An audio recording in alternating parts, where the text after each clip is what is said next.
And I don't know, you think it's been so long ago, and then sometimes you look at those pictures that you were bringing back that doesn't seem like that long ago at all. Brings you right back. Big weather anniversary, August 29th, 2005. Remember that? And on this 2-year anniversary of Hurricane Katrina, the healing process continues in many Gulf Coast communities. I recently traveled to New Orleans, where more than 1,000 lives were lost. And I have to tell you, I was surprised at what I learned from my visit to one New Orleans neighborhood.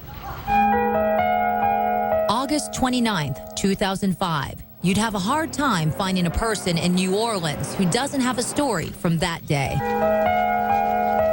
A story of loss, fear, anger, frustration, for some, hopelessness. 2 days with no food. When Katrina hit the Gulf Coast, Mike Sarton was on the front lines. The levee broke and washed out his entire neighborhood. Standing right there by the end of the gate when the water was coming. And what did you just see? A big ball of water. On the fort, I said, baby, here it comes. The New Orleans native told me for the next several nights, his home submerged in floodwaters. He slept on his roof, and when he could, he got out on his boat and saved lives. I'm talking about every minute. That's all you can hear is people hollering, you know, help me, help me. You saw bodies? A lot of bodies. You saw your friends? A few. Welcome to the lower ninth in New Orleans, where Katrina took its worst victims. You can see 2 years later, there's some change, but many residents here say not enough. 2 years later, Sarton showed me how his neighborhood in the lower 9th ward is still suffering.